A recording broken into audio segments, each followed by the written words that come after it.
Welcome, everyone. This is Luke Johnson and Robert Schut, and we are from Noetic.online, the social media educational platform and app. You can visit a beta test version of Noetic.online right now as I try to get it up and running. And the new version of the app will be out shortly once I work on all the mechanics and the bugs. In the meantime, Robert and I will be starting a new seminar series, and he's going to be leading most of it because I have to pivot to CEO job title now. So Bob's going to be doing most of the talking today, and we're going to be covering Soren Kierkegaard's The Point of View from My Work as an Author, a report to history. And I have the Harper Torchbooks edition, which was edited and with a preface by Benjamin Nelson. What copy are you using, Bob? I'm using, it says the same thing as yours. Does it look like that? Okay. Bam! So rarely do we have the same translation and copy and everything. This is very cool. How about, before we jump into it, why don't we share our impressions of the text? How would you go first? Okay, I would say that I think this is a good work for somebody to begin their study of Kierkegaard with. There's no perfect place because each book seems to assume you've read a certain amount of him already. But I think that this gives you an idea of where the author is going to try to bring you, where Kierkegaard is going to bring you, why he's using some of these pseudonyms, gives us a little bit of a background about him, helps us understand the individual, the author, which is really great. And then we can move along to the present age and to some of the other more difficult books. So I did like this, and I found that I think we're going to be able to do a good job on this one. I'm looking forward to it. Yeah, I thought this was a rad book. The reason why I enjoyed it so much, if you guys have been following along, it took us about 6 months to cover Works of Love, which was very rewarding, but it took a lot of diligence to be able to do. I think we'll be able to be more conversational about this text because Kierkegaard pretty much comes out and says what he's always wanted to say here. This is kind of his opportunity to clear the air, to deflate any sort of rumors there are about him, to really set the tone for how his authorship ought to be interpreted. And I like this aspect of Kierkegaard. There's sort of a self-righteousness to it. There's a clarity to it that you don't necessarily get in the other works because he's not fully committed to those other personas that he writes those other works in, right? This is sort of like a purified, unmitigated Kierkegaard. In the other instances, he's using the indirect communication method, and he's taking on these disguises, right? And he sort of has to pretend to be a seducer, and he sort of has to pretend to be a judge, and he has to pretend to be a philosophical religious person, but he just gets out with it. He says what's on his mind here. But I would quibble with you a little bit about whether or not this ought to be where someone should start. Because on the one hand, I agree, right? Because it's remarkably clarifying. It sets the stage and you're like, okay, now I understand what this dude is trying to do with his authorship and where he's coming from. On the other hand, it does take away some of the struggling aspect that is part of coming to know Kierkegaard as a thinker, right? Like it's a little bit like a person telling you that you ought to go see this movie and not filling you in on all the details, but spoiling it a little bit for you. Yeah, true. But and I think there's a plus and minuses. No matter which book you pick up, there's going to be plus and minuses. I think, but. I would consider this as one of the earlier books then to try to get into it before you struggle too much with him. Right. Well, yeah, it was funny. Like I've been telling people that I recently saw Boys from Brazil, and they're like, "Well, what's it about?" And I'm like, if I tell you I want you to go see Boys from Brazil, but if I tell you anything about the plot, I'm going to kind of ruin it for you. Yeah. And it's kind of the nature of this book, right? Right. But so, maybe we'll just let the chips fall where they may. We'll see what happens. Maybe this will get people interested in Kierkegaard and they'll be thankful for it. Yeah, please let us know too. That's what we try to work off of what other people might suggest. So if anybody has an opinion on this, please let us know. So we can do more along this line. So turn it off now if you hate spoilers. Yeah. All right. Why don't you jump in? Why don't you jump into it, Bob? Okay, so this particular book was written in 1848, but it wasn't until 1859 that it was published by his brother, Peter Christian Kierkegaard. And he begins a quotation here. He says, "In everything the purpose must weigh with the folly," according to Shakespeare from Henry IV. And he's trying to just kind of set us up here to say we have to kind of weigh things that we get. And this probably isn't as meaningful to a newcomer as it probably is to Luke and myself, because he does a lot of folly along with things, and he tries to keep everything balanced, but he's very witty about how he does this and very careful. He's very careful how he approaches certain subjects, and I found that he chooses words very carefully.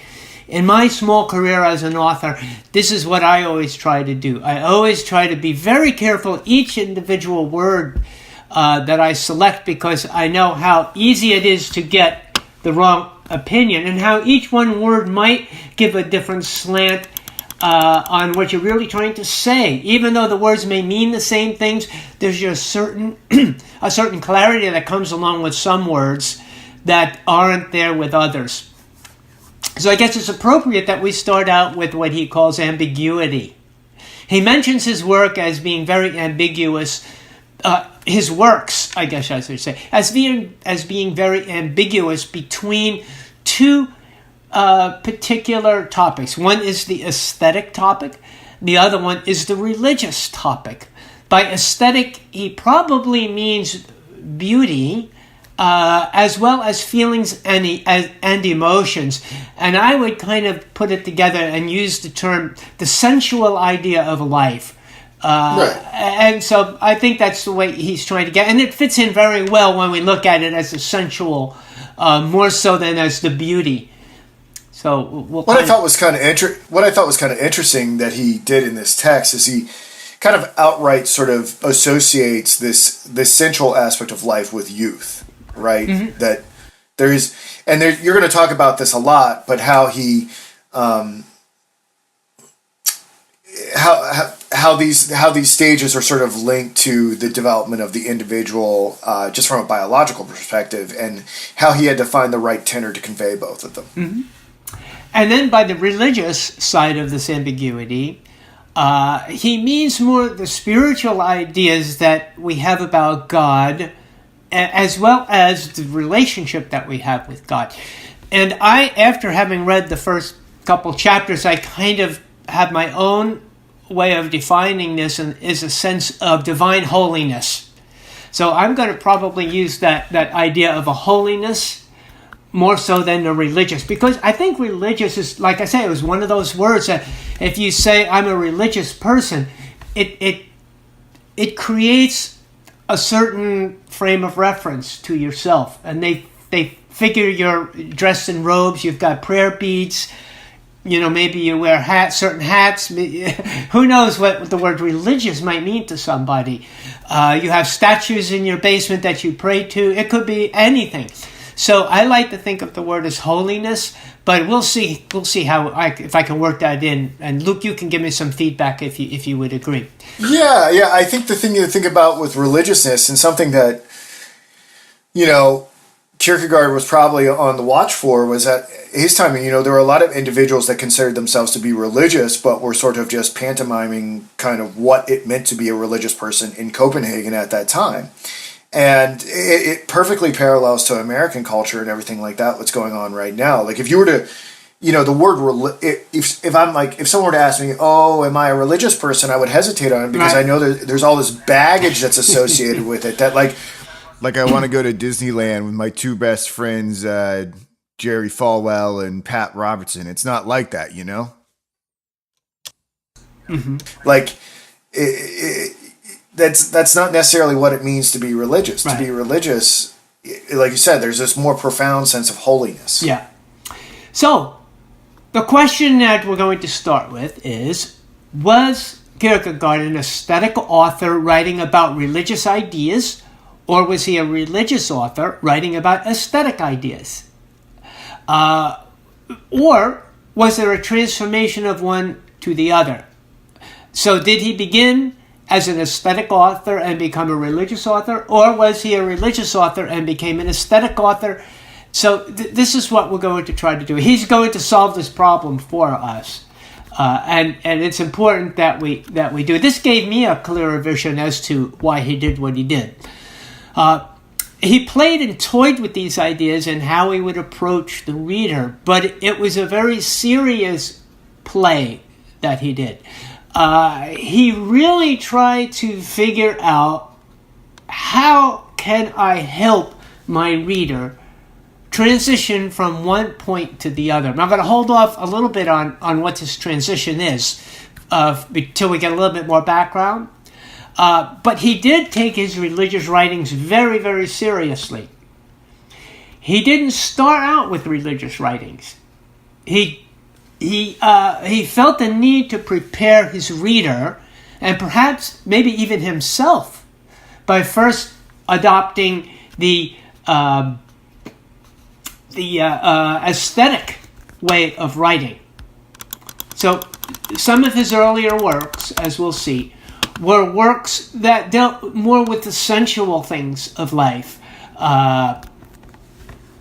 So we'll see. I'm trying to think of one work when I thought about that. Is that what was the most sensual one you think that he did? My Life, The Seducer, right? The Seducer's Diary. The Seducer's Diary. Yeah. I mean, it depends on what we mean by sensual, because sensual doesn't necessarily have to be sexual, right?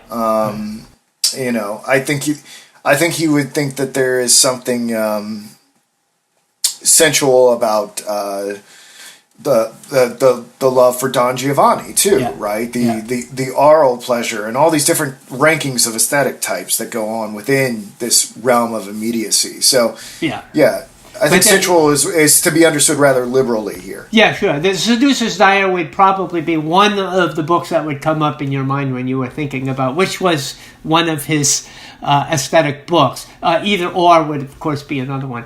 It was affirmed and confirmed by him that he was, in fact, a religious author, a Christian one specifically. He didn't hide from that idea. He wrote about the difficulty about not only becoming a Christian, but especially becoming one out of the illusion of Christendom. So, if you haven't heard us before, Christendom was what we would call the Christianity kind of Kierkegaard's day in Denmark, where everybody who was born was baptized and became a Christian, so to speak. And so we'll get into that a little bit later too. But Christendom we keep separate from Christianity. He certainly does. Christendom is those who he believes are under this illusion that they're Christians. Now, he loved Socrates, and he found himself finding things in common with him. Was this an essential part of Kierkegaard's character, or was it an attempt to imitate Socrates out of respect? So that's kind of just a short little question. Do you have any feelings, any ideas on that? Was he, in a sense, trying to imitate Socrates a little bit in what he did because he was so fascinated by him? Or was this just merely an essential part of Kierkegaard that he found himself in common with Socrates? I'm going to have to think on that one moment, because while you were doing that, I was looking something up, which I want to share. Okay. I just wanted to do one little clarification here. It's a minute thing, but I want people to understand that the Seducer's Diary is actually a chapter within Either Or and not a separable work. And I just want to clear up that just real quick. And what's interesting is that there's a version that was translated by the Hongs. I believe you can get just by itself, and John Updike did the foreword for it, and I thought that was worth mentioning. I didn't realize a writer of that magnitude had done a foreword for it. Can you repeat the question real quick, Bob? I was thinking about the way he always speaks about Socrates. He holds him in very high esteem. Was he consciously or perhaps even unconsciously trying to imitate Socrates? Or was he this part of his essential character that he happened to discover, hey, I'm a lot like Socrates, we have something in common. So it's kind of an idea that I guess there's no right answer to it, but I thought we might discuss it for a minute. Well, yeah, I mean, it's no secret that Socrates was one of his heroes, right? Mm-hmm. Like the concept of irony, his master's thesis, which ultimately would be turned into a doctoral dissertation, so that he had, his PhD. He was a doctor. It was so good that it was like sort of retroactively bestowed upon him. Involved a lot of the exploration of how Socrates used irony, sort of this deflationary irony, in order to open people's minds up to the fact that they don't really know anything at all. Mm-hmm. So I think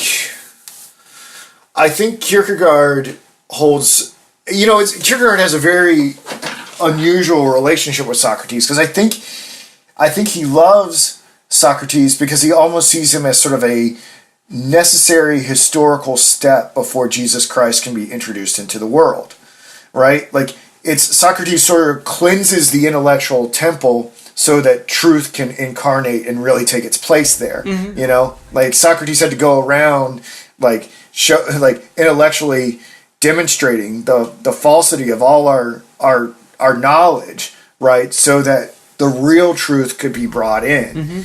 Mm-hmm. Socrates by himself is not enough for Kierkegaard, but there's something about these deflationary tactics of Socrates that he very much admires. Mm-hmm. Okay. What do you think about that assessment? Yeah, definitely. That's a good assessment. There is a very close relationship between the two, and that's why I wanted to just stop for a minute and talk about that. Isn't it in this book where he talks about how Socrates is a pre-Christian Christian? Yeah. Let me find the quote while you keep talking. Okay, yeah, I've got it in my notes as well here. Oh, you've got it too? I'm not sure I have the quotation, but I have a notation of it. He thinks that there's something of a flaw in someone who feels the necessity to defend his work. And because of this, he didn't try to defend his work, thinking it would degrade his mission as an author. And I got to thinking, maybe this is, in a sense, a reflection on how Jesus didn't defend himself before Pilate. It would diminish. Christ would have diminished himself had he tried to defend himself before Pilate. And I found this true, I think, in my own experiences. The more you try to defend yourself, the digger the ditch you dig for yourself. It's better just to kind of present the information and then let people believe what they want to believe about it, within reason, of course. But when people start defending themselves, it doesn't usually end well. He challenged people to think about what they're doing and perhaps even why they're doing it. Now, when he talks about something like this, what people are doing, he's talking about what they're doing as Christians, how they're representing themselves, their conduct, who they are, really. He did everything to try not to become famous. This can't be emphasized enough, I think, by us today, especially in this generation, Luke, because he sacrificed himself for his works.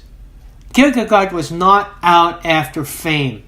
And this is something that we really ought to pay attention to today.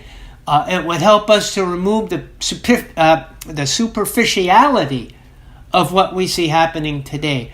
Everybody wants their 15 minutes of fame, and everybody wants to sell their life story. Everybody thinks everything is marketable to become famous. But Kierkegaard, one of the greatest authors that ever lived, didn't want fame. And I think that's a remarkable thing to say of his character.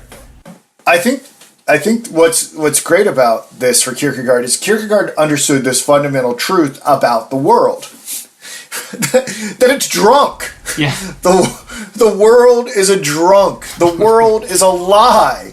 And so if Kierkegaard had been celebrated, right, it's like being celebrated by a bunch of liars and by a bunch of drunks, right? Yeah. Once you come to the realization that the world is a lying drunk, how can you take any pleasure in it elevating you in any way? Like, like for instance, if like off camera earlier, Bob and I had like this big sort of epiphany this year where I too realized that the world is a lying drunk, a harlot, let's say. But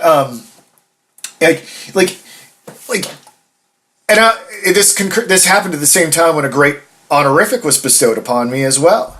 Mm-hmm. I took no pleasure in that. It was actually, and truth be told, it was probably one of the worst days of the year for me. Really? All right? Yeah. And I'll go into that some other day. Yeah. But what I'm trying to say here, I would be very suspicious of myself if the world started driving dump trucks full of money up to my lawn and handing out all sorts of golden idols and things of that nature. If that ever starts happening, I think I might be doing something wrong. Like you know what I'm saying? Yeah. Well, remember Kierkegaard told the story, I forget which book it was in, about there was a time when he was bestowed an honor and he got a good book review and he was so upset by it that he told a story about the little girl who was not picked on by the kids in school. And they picked on all the other kids, but they didn't pick on her. And she said, why don't they pick on me? What's wrong with me? And he kind of related it to himself, that he said, I've got to do something because I don't want to be popular. I don't want to be one of the in crowd. And that was kind of a clever little story he told. But what if someone was listening to this and they were to say, "Oh, you guys, Kierkegaard, Bob, Luke, you guys you're asserting your individuality. You're just reveling in your countercultural tendencies, and this is just your own way of feeling important to say that the world is some sort of lying drunk and that you would rescind any sort of honor it ever gave to you." How would you respond to that criticism, or if we could defend Kierkegaard in that matter? How would I respond to it? Well, yeah, I would just have to say, you'd have to examine my life. You'd have to look at me, and you'd have to see how I've lived my life up to this point. And that's all I could say. But like Kierkegaard said, I wouldn't defend myself, because if I defended myself, then I would kind of degrade the whole issue, and I'd kind of give validity to that. So, how about yourself? And I mean, the Bible itself. The Bible tells us to be separate from the world, mm-hmm. right? To come out from it, right? Yeah, right. And to be sober. So the question is, what is this separation that's occurring, right? What is this holiness that is different from the drunkenness of the world? Right? It's not just this sort of knee-jerk reactionary individualism, right? It's a sincere, legitimate religious individualism that doesn't really take into consideration how our outsider status is perceived. Yeah, I think as we go through this, I think we'll actually approach that idea that this is really what authentic Christianity is about. Yeah. And it's how to remove yourself from the world. And it's a little different than what maybe some people might think. And we'll see when we decide as to the validity of what Kierkegaard is doing here, when we can talk about that and actually analyze his style and whether this actually works or not. We'll enter into that discussion again. So that's great that you bring it up now. Okay, now, all right, proceed. Now he says, if there's one thing that cannot be understood by the public, especially in a half hour, it's true Christian self-denial. It requires fear and trembling and silent solitude for long periods of time. And I think this is almost a partial answer to what we were saying. So true Christian self-denial is staying away from the public, away from all the honors and so forth that we're given. And this isn't something that we're accustomed to in our day. this has actually invaded the church of our day as well, this idea of becoming famous, becoming popular, which is really dangerous to the gospel message. He says that he cannot fully explain his work as an author because his relationship with God is personal and private. And for many of us, it exists in an area of contemplation and seriousness. So we can summarize now a little bit here what we have so far. In saying that he was a writer, he uses the aesthetic and the religious approach to his writings for a particular reason which is yet to be revealed. And that there's an ambiguity here between the two, which he admits to and will soon kind of remove this ambiguity. He wants to be taken as a serious author and is not into writing books for his fame or for the money in it. He's a true inspiration to any of us who might choose to be authors of any serious nature. So next we enter into a section that I call Duplicity. In part 1, Kierkegaard speaks about duplicity now. This duplicity is the confusion between being an aesthetic author and a religious one. Can one really be both? Or can you only be one at a time? Or how does this work? This is the problem with the duplicity. How can you be both? And he says it's up to the author to make this evident. This is a conscious effort on his part to play the one against the other. So he uses a term now called dialectical distinction, which, to the best of my ability, means a translation of modes as one changes like from theory to practice. So what we will find out is, I think this dialectical distinction is how we change from the aesthetic to the religious mode. Now, I don't know if you've come up with a different idea of what he was trying to say here by dialectical distinction. Did you get any different view on that, or did you just kind of read past that? No, I mean, I don't have anything that I'd like to contribute right at this moment. What do you have some page numbers there that I can perhaps peruse while you're talking about it? Oh, well, it would probably be in the beginning of this section here. Well, while you're looking at that, I want to share. Earlier, I made the promise that I would share the quote about Socrates, and I was able to find it on page 41 of the Harper Torch Books edition. And Kierkegaard says, although ever so many parsons were to consider this method unjustifiable, and just as many were unable to get it into their heads, in spite of the fact that they all of them, according to their own assertion, are accustomed to use the Socratic method, I, for my part, tranquilly adhere to Socrates. It is true, he was not a Christian, that I know, and yet I am thoroughly convinced that he has become one. And that's on page 41 of the Harper Torch Books edition. So I wanted to have the right quote before us. Okay, he talks about dialectical reduplication, which is probably a little bit more of what I was after in the definition. He uses, I think, the two phrases, but dialectical reduplication, that he's reduplicating something. It's on page 16. Okay. He speaks about this. Yeah, see if you can come up with anything keep talking, and keep talking. Okay. Now, one might think that one might use these two modes of authorship because he started out as an aesthetic author and then became a religious one, perhaps through a religious conversion. This would not be impossible, of course, and there's several reasons, however, that this does not appear to be so in his works. But just to make it clear, when a person experiences a religious conversion, many times they do start out with the aesthetic point of view, and it becomes a religious point of view. They may start out with a sensual idea of life, and then it may become a religious idea of life. But there's reasons that this isn't true. One reason is that this happened very quickly in his authorship. In the two edifying discourses, or either or came out almost simultaneously. And either or is an aesthetic work, and the two edifying discourses is a religious work. And they came out simultaneously. So this doesn't really show any transference from one to the other. It shows both were kind of there at the same time.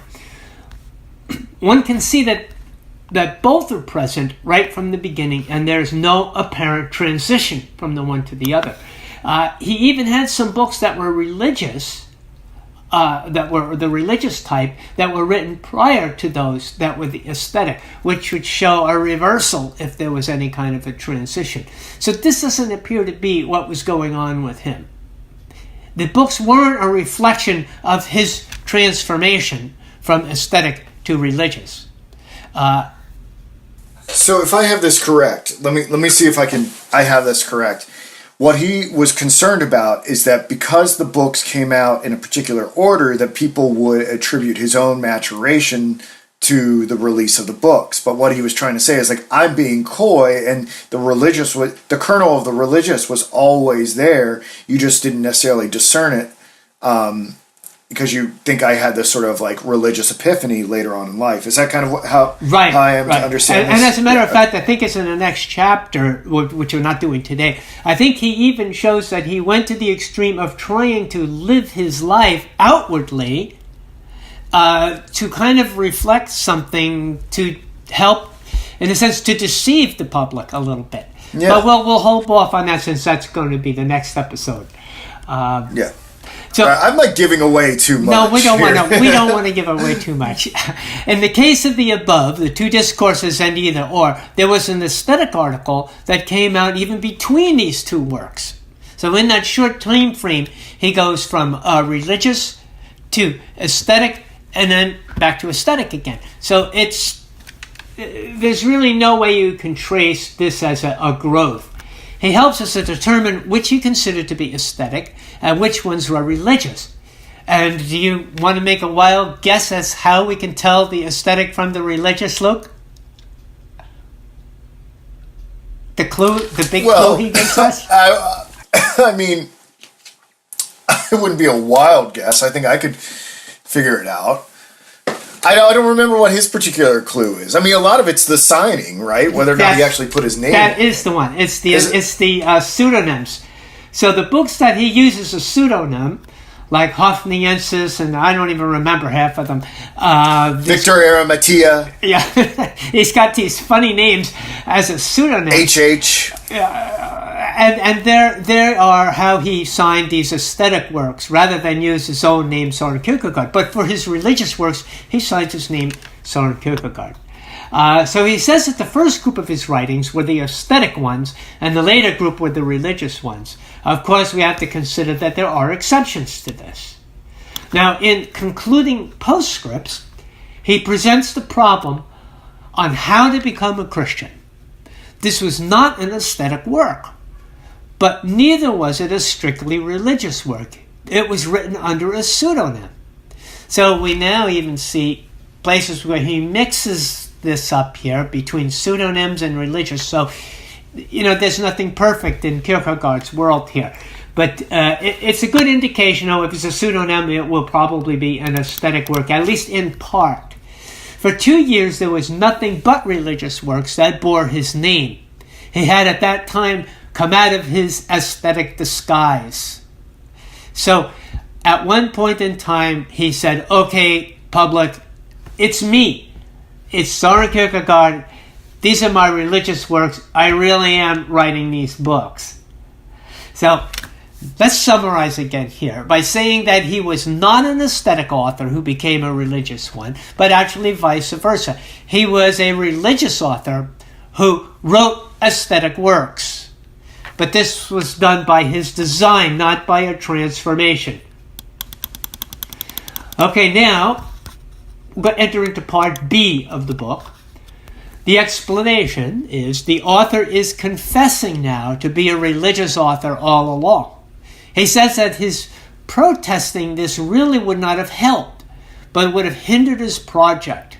So when he was accused of being the author of some of these books, he didn't really want to address it. He didn't want to argue with these people, and he didn't want to protest it because he knew that it would hinder the project. He didn't want to get involved with that. He wanted the people to think through the writings. Like you were mentioning earlier, Luke, there's a lot of benefit to just working through the difficulties of his works. The protest was a way of releasing the dialectical tension that he was trying to create. And he did not want to release the dialectical tension at this time. He wants to keep the reader in a kind of tension until he must reflect within himself as a result of these internal questions that arise. So we get the idea that Kierkegaard here is writing at a different level than the way we're reading it. This is what makes him such a unique author, that he's 20 steps ahead of the reader. He's trying to lead the reader, and the reader has no idea he's being led. Now, when he uses this dialectical reduplication or transition, which I call it, he does so incognito, much like Jesus hid himself as he was the divine Son of God. Now, Jesus, through the Gospels, we find out he didn't come out and tell everybody, hey, everybody, I'm the Son of God, and you're supposed to worship me. I'm God incarnate, and so forth and so on. But rather, he uses this, creates a tension. I'm the Son of Man. Oh, well, what does that mean? You figure it out. Are you the Son of God? You said that I am. You see, Jesus creates this dialectical tension, not only in the readers of the gospel, but in the people that were actually confronting Jesus. But can I ask you this? Oh, okay, sure. So this scheme that Kierkegaard hatched, right? And I'm sure you'll talk about some of the more, outlandish things that he confesses to doing, like, pretending to go to a performance and only staying for like 5 minutes and then going home to give the perception that he was part of the dandy crowd or whatever. Yeah. And so he knew he had to cultivate a certain amount of bourgeois wit and status in order for people to, I guess, take his religious writing seriously, so that we'd be drawn towards it. And the reason why we can have some confidence in the fact that this plan was in place all along is because throughout the book, he talks about how he never once ever questioned his faith in God. That he was, throughout the book, he'll talk about how his father bestowed this very melancholic faith on him at a very young age. That he was made, and he actually sort of regrets that in his youth, he was sort of made to be an old man.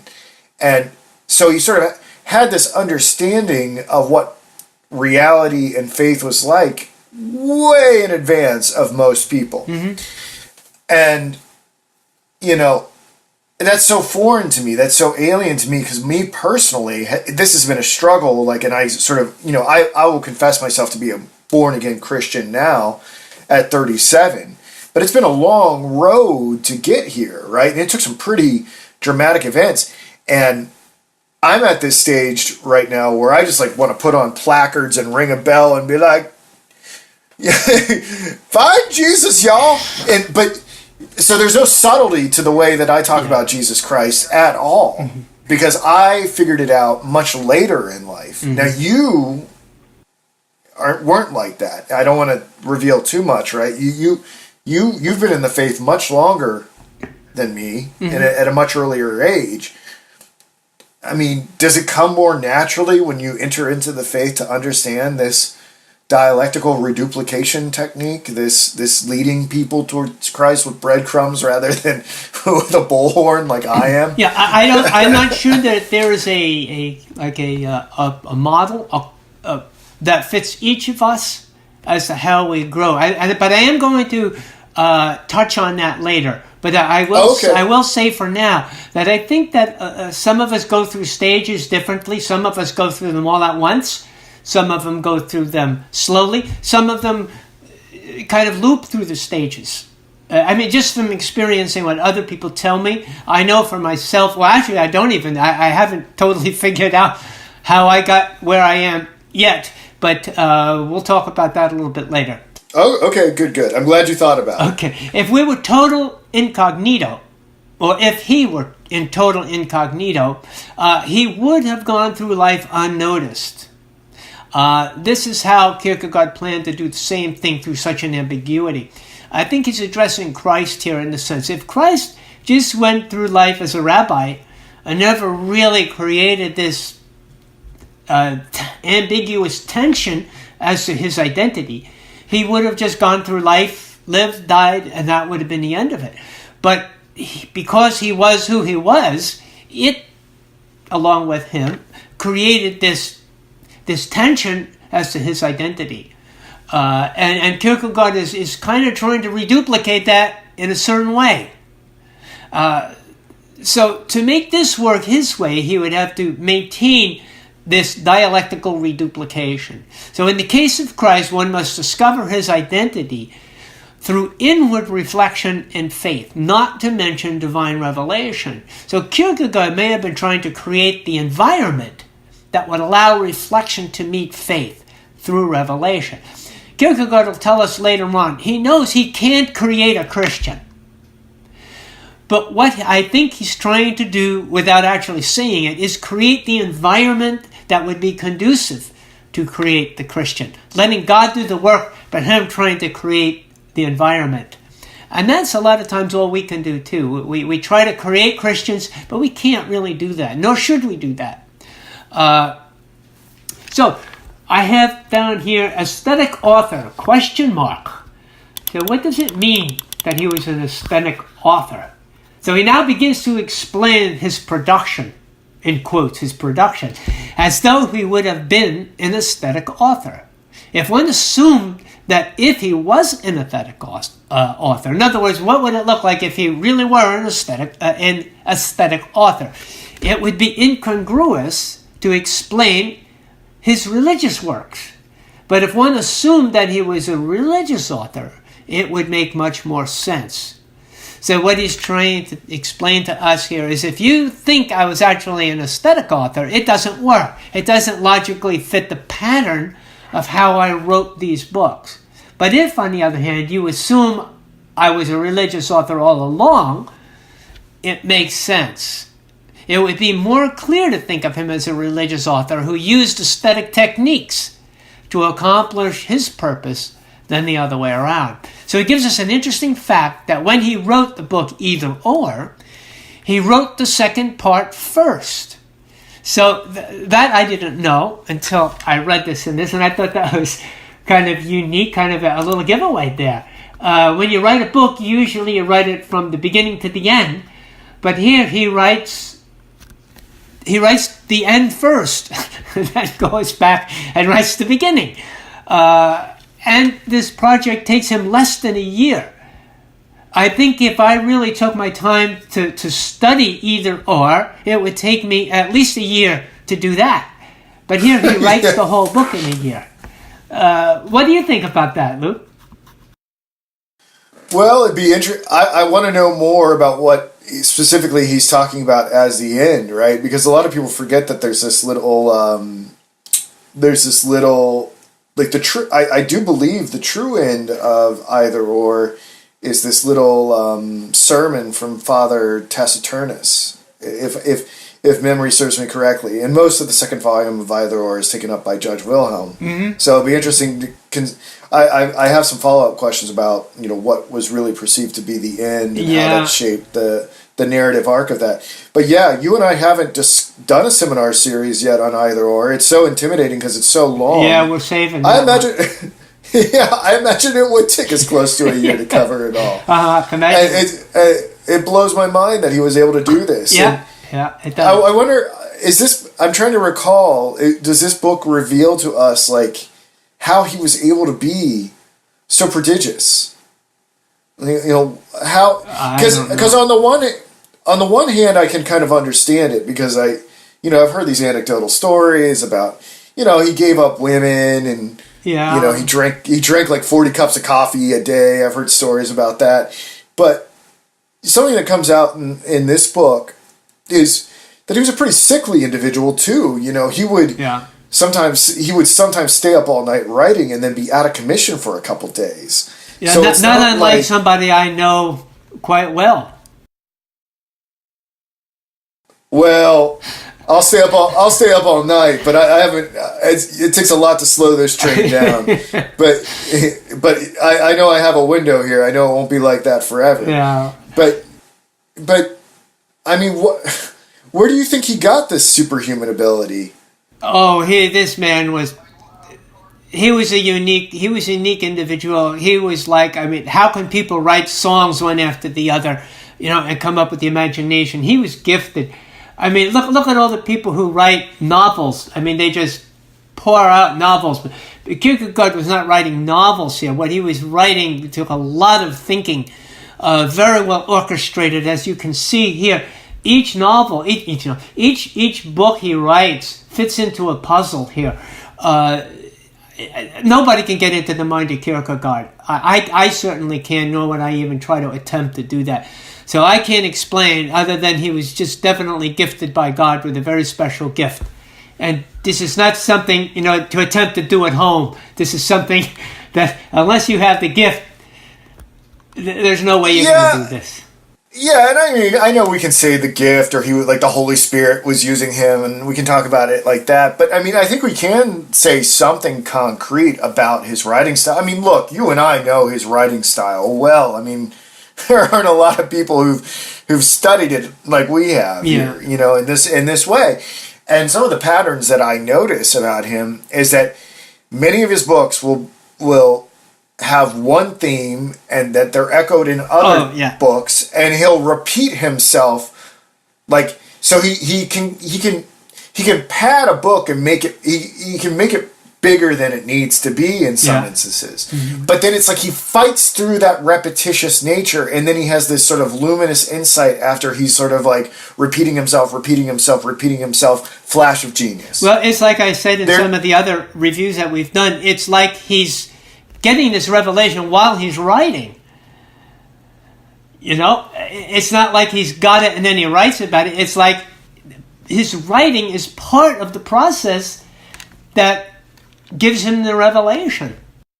Well, then it's almost like a divine sort of automatic writing, right? Like, it wasn't like automatic writing was something that occultists did when they were like trying to talk to demons and stuff. Like, Kierkegaard's almost tapped into the Holy Spirit in that way. Yeah, but and I don't mean it like that. I don't mean like he took something took over Kierkegaard. I meant that it's part of the thinking process. I know that for me it is. When I write, it kind of takes on its own nature, and I start to see things more clearly as I write. And, it's not like my hand is working and my keys are working on the keyboard and I don't know what's coming up until I read it. It's just that the ideas start flowing. It's like it produces that fountain of ideas. It's an avalanche. So here's the question. Could Kierkegaard have used an editor? Right? Should either or be like, I don't know. Could he have said everything that he needed to say in Either or Works of Love, or any of the other massive works? Could he have said them in 25% of the pages? Well, I think sometimes I feel like he could have. I think he did have an editor. I think he mentions that he had an editor here. So I can you imagine being his editor and saying, "Okay, Soren, we need to cut this out and this out." Who was his editor? He doesn't mention him, I don't think, but he mentions that he did have an editor. Probably the Holy Spirit. Yeah. Does the Holy Spirit count as an editor? No, I don't think so. Now, he knew that he would not be able to be a religious writer right from the beginning. He knew that he couldn't come out and say, okay, I'm just going to start with my religious works. But he knew that he was going to have to approach this differently. He says that Either or was a poetical catharsis, for he could not go beyond the ethical and into the religious. So Either or, for those of us that have read that, brings us up to the ethical, but cannot bring us into the religious. And why might this be true, I ask? Perhaps the public had not yet been fully prepared for the transition. So he needed to do more work to prepare them for this transition. So while he was writing Either or, he maintains this monastic lifestyle. His public lifestyle was so contrived as to portray himself so that the public would not see him as a religious author before the proper time. So this is what we were talking about. Even his lifestyle that he portrayed in public was meant to show himself as a bon vivant, as a not a religious person, but as an aesthetic person. At the same time, he lives this monastic lifestyle. So it just goes to show you how much thought he actually puts into this writing. And after this, he follows the two edifying discourses. He calls this the little flower hidden in the great forest. It was overlooked by his readers. On page 19 here of the book, what he says about it is, he says... Can you remind me which ones are the two edifying discourses? Or I can look it up. Because we did the 18... You did the two, I think, with someone else before we started working together. Let me look them up real quick, because I forget their names off the top of my head. Okay, you go ahead and say what you you're look them up there. It says, no one took serious notice of the two discourses or concerned himself about them. Indeed, I remember even that one of my acquaintances came to me with the complaint that in good faith he had gone and bought the book with the notion that since it was by me, it must be something witty and clever. I remember, too, that I promised him that if he wished, he should get his money back. So he says, I held out either or to the world in my left hand, and in my right hand, the two edifying discourses. But all, or as good as all, grasped with their right what I held with my left. Did you get the names of the two yet? I'm looking to see if he puts it in his notes here. I'm still here. Let me just read the straight Wikipedia page. Okay. All right. Let me just, because the two Upbuilding Discourses of 1843. All right. Wikipedia. Kierkegaard published two Upbuilding Discourses 3 months after the publication of his book Either Or, which ended without a conclusion to the argument between A, the aesthete, and B, the ethicist, as to which is the best way to live one's life. Kierkegaard hoped the book would transform everything for both of them into inwardness. In 18 blah blah blah. Upbuilding was translated edifying in 1946 when David S. Swenson first translated them. They became Upbuilding Discourses in Howard V. Hong's translation of 1990.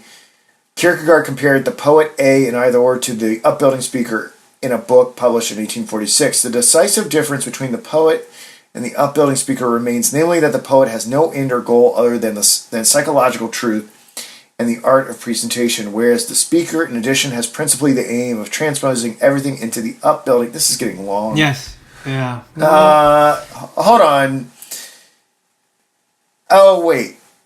Okay. Hold on. I believe they are called The Expectancy of Faith, and every good and every perfect gift is from above? No, we did that. We did those. They split them up differently, so they called confused. them... Even when we did the 18, remember there was pieces of it that were the 2, the 4, the 6 discourses, so it probably got lost. I might have to do a little more research on that too and get back to it. I don't know the name of them, unfortunately. Yeah. But if you should, keep find it, let me know. But I probably don't want to spend too much time on it. So he wait. To preserve one's souls in patience and expectation. Is that right? Well, I haven't heard those, so that may be them. Okay. I think that's what it is. Okay. I keep going though. Okay. He calls the reader, now he uses the term the individual, and he uses it as a category of existence for his reader. This theme carries through many of his works where he speaks about the individual. His religious writings were made to free the person from the crowd mentally. Kierkegaard was all about creating an individual from the crowd. to try to get people to stop thinking with the mob mentality, to stop thinking of yourselves as one of the pack, but think of yourselves as an individual, because that's how you're going to face God. You're going to face God as an individual. Now, at this point, if we didn't already discuss it, he was a religious author who uses the aesthetic approach to prepare the reader for a hopeful transition and perhaps a Christian conversion. Okay, so now we enter part 2. Shall we continue on, Luke? Yeah, we should. I mean, I feel more confident about the fact that these 2 upbuilding discourses from 1844 are to preserve one's soul in patience, which takes its inspiration from Luke 21:19, and patience and expectation. I'm just confused, and I know those got integrated into the 18 upbuilding discourses. I'm just confused who I discussed those things with. I've done so much Kierkegaard, I can't even keep straight who I talked about it with. And I if I didn't do it with you, maybe I did it with Craig, or maybe I did it with Matt. I'm not sure. Yeah, you may have done it with Matt. No, I think you did it with, I can't think of his name now. One of the other guys that you worked with the lady. I think I did it with CJ and Jordan. Yeah, I think you did it with CJ. I could have sworn it was you. We did most of those. Yeah, we did most of them, but I think this was early on now. You did that with CJ. Yeah. Okay. All right. Sorry, guys. Sorry. It's too much Kierkegaard. Part 2, Chapter 1. We're now looking at things from the point of view that he is a religious author. We've established that now. At least he has in this book. And the subtitle here is that Christendom is a prodigious illusion. I love this chapter. I really like this chapter here. That Christendom is a prodigious illusion. And this is what he's going to work on. And we'll distinguish the difference between Christianity and Christendom, which we really have to do. So it sounds better. It sounds better than what I was saying. I was just saying it was drunk. Okay. He said illusion is kinder. A prodigious illusion. Yeah, a little bit better than drunk. So what does it mean to be in a country where thousands of people consider themselves Christians as a matter of course and live in a different life than what we might expect from a Christian? They don't go to church, they don't think about God, and they don't have any obligation to God. They aren't even worried about breaking the law. Even atheists are considered Christians. Now you're saying, okay, Bob, you're getting ridiculous now. But actually, I ran across a pastor, a Lutheran pastor, who believed that atheists could be Christians. So anything is believable. Okay. Well, so what was the justification for that? This because they would be so good that their good works would allow for salvation. Something like that. That they were nice people. They lived quiet lives. They gave charity, but they didn't believe in God. So they would be considered Christians, according to him. So not impossible for people to believe that.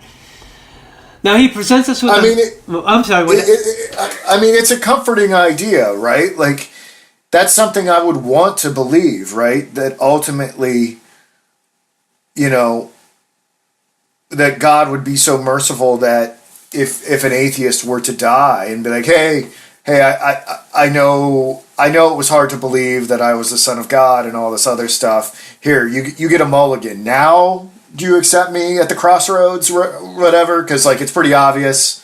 That's where, but that's not what the Bible says, right? That's right. Like, this is not scriptural. Well, let's take it.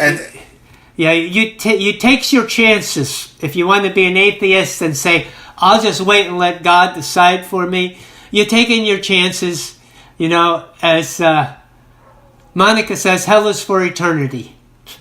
So you're taking your chances with eternity. It's up to you. So he presents us here with a novel idea that I have taken seriously. Perhaps we need to be missionaries to bring Christianity back into Christendom. So this is a very novel idea. he lives in a world where he considers Christianity to be Christendom, where not everybody believes in Christ, but yet they're still going around calling themselves Christians. Not everybody is behaving like a Christian, but they're still calling themselves Christians. So this is Christendom. So maybe we have missionaries to Africa and South America and to all sorts of people in sorts of countries. Maybe it's time we have Christian missions into Christendom. And that's what he's all about. This is like... Okay, what an idea. We'll get into this a little bit more as you know, as you look at the grin on my face, all right? This is like jumping into a crowd or a mob where wanting to make changes could make life dangerous for you. I mean, for Kierkegaard to say, I'm going to make Christians out of you, Denmark people who think you're Christians, this is like jumping into a mob with burning torches and rocks and saying, you're not Christians. Get a hold of yourselves. Not a smart thing to do. So he has a technique to do this. When Christianity began, it began by wanting to change the crowd. Do you remember that? Paul goes out into the crowds. And what happened to Christ and the apostles? As well as many believers. It didn't go so well. They became martyrs. The crowd kind of won out in a certain way. They made them martyrs. Once in a while, even pastors, he says, pastors might reflect upon this idea that maybe they're being in an illusion, but it doesn't usually go too far or last too long. But back to the question involves here. What does an author, or why does an author want to begin with the aesthetic? The reason is so that he can get in touch with men. Now this is very clever. It says, people are more attracted to things when it appeals to the sensual. This is so true about books that contain, like the words that are bestsellers. You can almost guarantee a book is going to be a bestseller if it has the word mystery, hidden, or revealed in it. Any one of those words are going to fly off the shelf. People want to read something that's going to be mysterious, hidden, something nobody else knows, right? Hidden mystery revealed. Hidden mystery revealed. You've got a bestseller. Consider for a minute how popular those magazines are on the checkout stands. Do you remember in my day, before we had the internet, we had the National Enquirer, the Star, etc. All these, what we used to call rags, but people bought them. They bought them. Well, you know what's funny is a lot of these tabloid magazines are the ones breaking stories these days. And the opposite is true. The ones that used to be the valid magazines are the ones printing Monkey Man found in Asia. Right? Where was everyone when this fake news was on the stand? Where were the demonstrations saying, hey guys, this is fake news. Don't read the Enquirer. Don't read the Star. This is just nonsense. But people simply laughed and they bought them. And they read them like comic books. People continue to overestimate the intelligence of the people that seek after truth. People today have... Go ahead. I will say it's a little odd that Elvis's middle... I will say it's a little odd that Elvis's middle name is spelled wrong on his grave. I'm just saying. I'm not saying that death hoaxes happen all over the place, but it is a little odd they got his name wrong on his grave. Well, it'd be a pretty easy thing to fix. There's so much stuff going on today, I can't keep track of it. People today have lowered their standards of truth. What is truth today? Perhaps it's all about the meaning of words. What do words mean anymore? As an author, I was so selective in each individual word I wanted to say. And yet today, words don't seem to mean anything today. They mean, like Humpty Dumpty said. Do you remember Humpty Dumpty in Alice? Yes. Was it Humpty Dumpty in Alice in Wonderland? Yeah. I thought he had his own sort of universe. No, he said words mean whatever I want them to mean. Humpty Dumpty said that? I only Yeah. remember him falling. The I only first- remember Humpty Dumpty falling off the wall. No, and this is all before the he kings- fell off the wall. No, Yeah. no, I don't know the prequel. Oh, yeah, it was to very the good. He wall was the falling. first postmodernist, Humpty Dumpty. They could trace postmodernism all the way back to Humpty Dumpty. So you can use that in one of your debates, Luke, if you wish to. Such an author must be ready at the right time to bring forth his religious work. So this is all about timing for Kierkegaard. Once he wins them over with the aesthetic works, he can now bring them to the religious using his religious works. Now I remember this term, at least I think I do, from psychology, that was called leveling, where this is when you come to the opposition's point of view in order to make that connection with them. So you kind of bring yourself down to their level, understanding their argument, so that you could now bring them to your conclusion. Excuse me. But he warns us that the religious should not be brought over too quickly. It shouldn't involve this sense of condemnation, for condemnation pushes too hard against the aesthetic feelings. So it's not like write a book about ethics, and then the first thing you open up within your religious book is, I'm going to condemn you to hell for eternity. He said that's not the way to make this connection, not the way to win people into faith. So what I wanted to do for a minute, I know we don't have too many minutes here, but I wanted to discuss whether you think his technique really worked. Has Kierkegaard, and maybe we should wait on this later, but I have it in my notes now. Has he really won many converts to Christ? I don't really know of anybody who's been saved, say it, quotes unquotes, by reading Kierkegaard. I think that he's done for me, what he's done for me is he deepened my understanding of myself and my community of believers. But I wouldn't say that I was converted by Kierkegaard's technique here. And can we really look at Denmark and say his works really had a big impact on the religious culture of Denmark? Because they didn't. So, although we both hold Kierkegaard in really high regard, can we really say that this technique worked the way he thought it would? I would say yes. You think that it did? All right, so, yeah, I think it, I mean,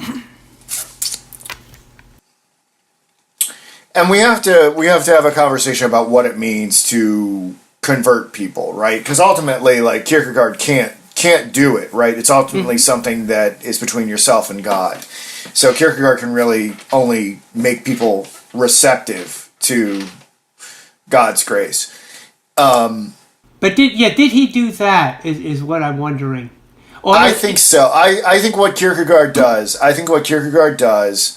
Is that he makes Christianity a viable option to many, many people who would never consider it. Okay. But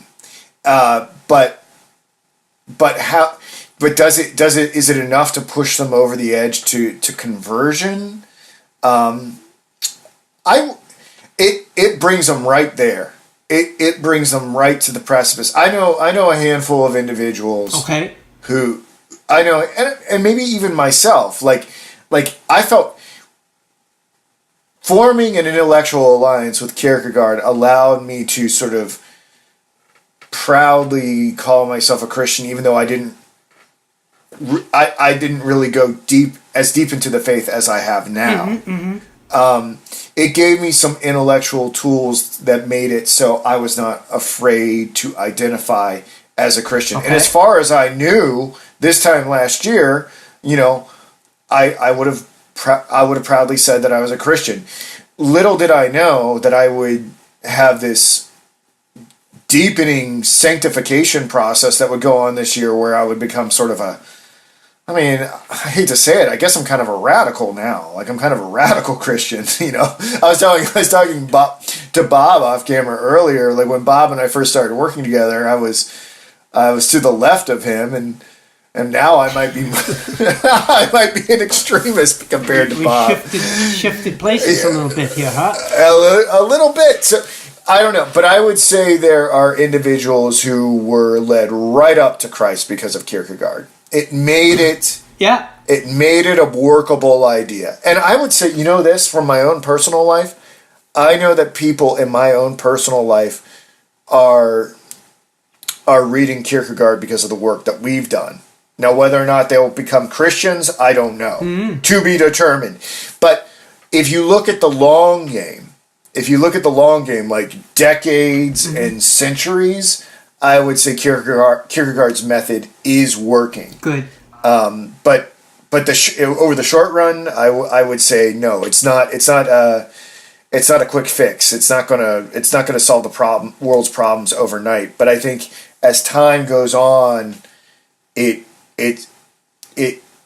think he's probably more relevant today than he was when he was writing. Mm-hmm.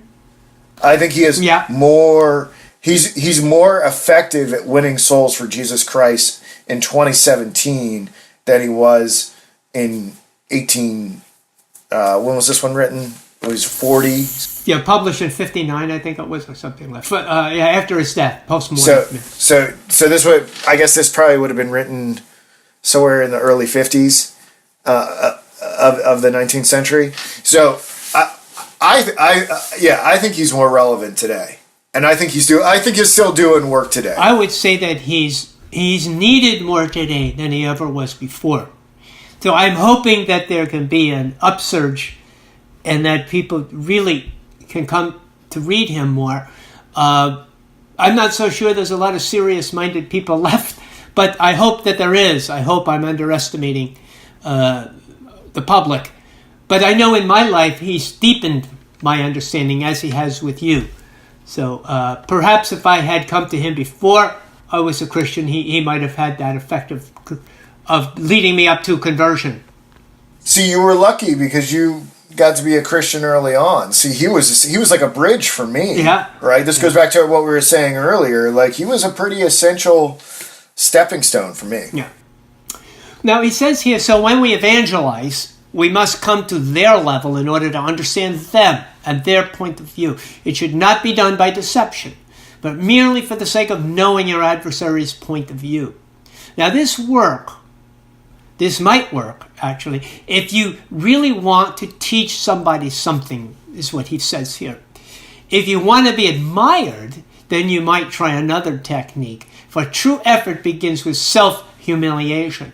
So what he's saying, this isn't a method that if you want to become a famous author, if you want to become admired by everybody, he says, I don't recommend this method to you. Because you have to humiliate yourself, which is what he did in the beginning. He didn't take credit for his work. And he had to live that kind of a lifestyle. If you take a man who's passionately angry and in the wrong, you might approach him from the point that he will instruct you rather than you correct him. So he's saying if you're going to approach somebody, and let's say this guy is passionate about what he believes, but yet he's wrong about it, rather than just standing there shouting back and forth at each other, what he's saying is to do is sit and listen to him. He said, let him teach you and see what you can learn. He said, then once you realize what he's doing, then he might be more willing to listen to you. If you're willing to listen to him, he might come back and listen to you. So this is his kind of approach as to why he goes in this nature. And I have a Proverbs 15:1 says, a gentle response turns away anger, but a harsh word stirs up wrath. So it's a very good proverb to live by, Luke. Can you say it once more? A gentle response turns away anger, but a harsh word stirs up wrath. Yeah, it does. Okay, so this is a way of opening up a person, he tells us. This can be used in a diabolical manner, of course, but Kierkegaard is not using it this way.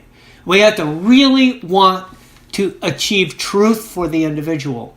Our concern must be for him, and not simply to win an argument or even a conversion. this was a problem with me when I first got started. I thought that I had to win the argument for God's sake. So I never backed down. But as I got more mature, I realized, that doesn't do a service to God. That drags him into the gutter. It's better to walk away with dignity and not bother trying to answer trivial questions than it is to stand and confront people arguing and trying to outshout somebody else. So I've hopefully brought more dignity to my arguments by not shouting so much. You have. I've never seen anyone converted to a point of view via argumentation. No. Like, I think if we're really to be honest about every debate that we have, and I think this is what the genius of Kierkegaard was, is that he understood that if anyone is going to change their mind on a subject, it's going to be psychologically, right? And that's why he had to do this method that we've been dwelling on so much here. Yeah. Because if you don't want to believe something, you'll come up with all sorts of rationalizations to dispel the counter argument. Like, I don't think I've ever won anyone to a position through logical argumentation, regardless of how perfect my reasoning has been. Yeah. And I have the best reasoning. Absolutely perfect, Luke. Flawless. Flawless. I have the best words, and I use my hands. And it doesn't. Can you believe it that sometimes I fail to convey my point, even it's hard when to believe. when I break out the hand movements? Oh, you'll have to make a video the next time. So show me. I know. He says that if you can't humble yourself, you're not serious about helping someone. If you have to make it says you have to make the other person interested in you. But don't forget that you must bring the religious forward. It's not just about making them interested in you. You have a purpose here. You want to bring them to the religious point of view. You start with the aesthetic, with all its magic, with the intention to bring him forward to the religious. So to be a good teacher, you have to be a good learner and put yourself in their place in order to understand what they understand and how they understand it. He has a complaint here about the Orthodox. Can you believe this? A complaint about the Orthodox point of view. That they shut themselves up into little groups complaining about everyone else who are not Christians. And this is not what Kierkegaard is trying to teach us. He's not trying to teach us that we need to withdraw all the true Christians and go in a little room and have their own little Bible studies and keep everybody else out who doesn't agree with them. This isn't what he's saying. But he's saying that we need to somehow bring other people to this new point of view. I have difficulty with this myself. They must see themselves as missionaries in Christendom. So if we want to bring a summary here to this section, we can say that if one really is a Christian and wants to convert Christendom, he will begin his process of conversion by starting out as an aesthetic writer. Or it doesn't have to be a writer, even an aesthetic debater. He also makes us aware of the illusion among Christendom as to what a Christian is and perhaps even truth itself. I have to admit I have a problem, and I'm really going through a difficult time right now with what I'm going to do, because I see Christendom out there, and I see this illusion of Christianity out there, and I do so much want to break the illusion, but I'm not Søren Kierkegaard, and I can only do a little bit of what I do. Hopefully what we're doing here will maybe break through some of this illusion to other people. But it's a very difficult missionary, and I really hope that other people see it as a missionary, including yourself, that we don't necessarily have to go to Africa to find people who need to be converted. Sometimes within the own church groups that we are with is great numbers of people who are under an illusion that they're Christians, and they need to see the difference. So, what do you think Kierkegaard's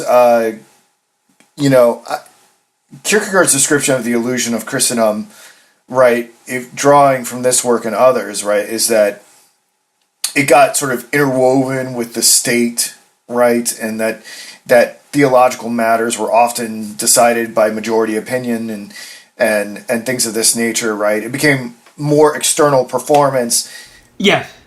When you look at the contemporary situation and you want to dispel this illusion that currently has its grips on modern Christendom, what would you say it is? Like, my own concerns about, like, I don't see Christians reading the Bible. I see them being profoundly biblically illiterate, myself included up until very recently, right? It took a pretty humbling experience for me to actually dig deep into Scripture. Mm-hmm. Like, there's little promulgation of actual doctrine. It's all sanitized and made into happy, feel-good, fun times, and an emphasis on entertainment, lots of songs and things of this nature. Like, so it's I don't know. I mean, it's just kind of I don't know. It's like the Mickey Mouse Club version of Christianity. Well, it's not.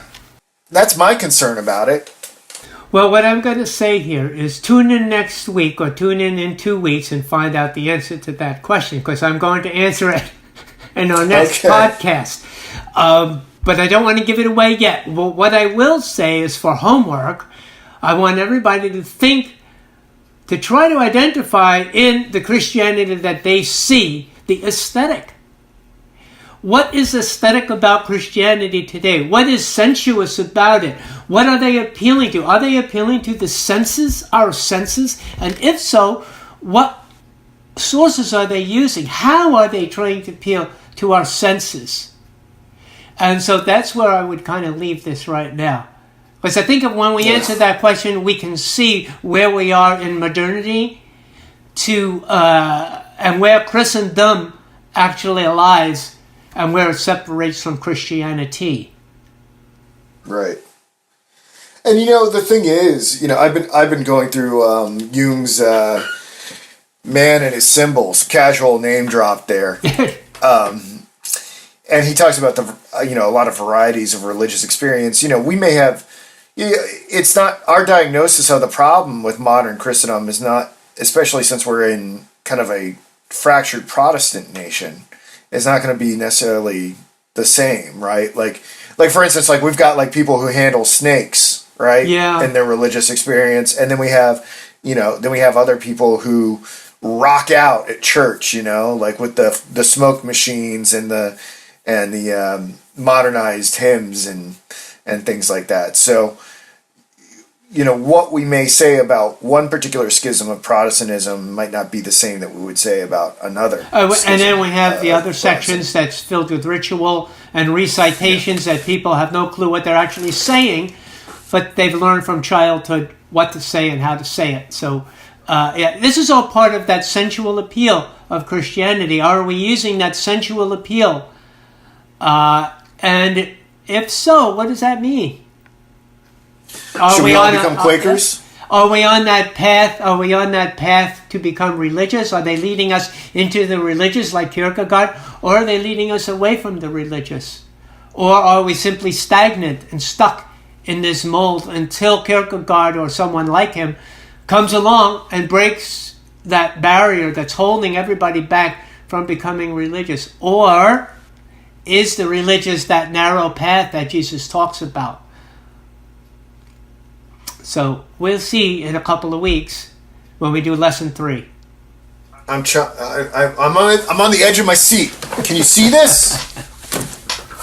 On the actual edge of my seat. You literally are. So, all right. Well, thank you so much for doing what you did today, Bob. I really appreciate the effort. You're welcome, my friend. All right. Well, I have a lot of audio editing to do. I know a lot of people think that I just get to talk on TV, but this Noetic thing is a kind of a one-man show, so I gotta go down in the basement and make it sound pretty now. Okay.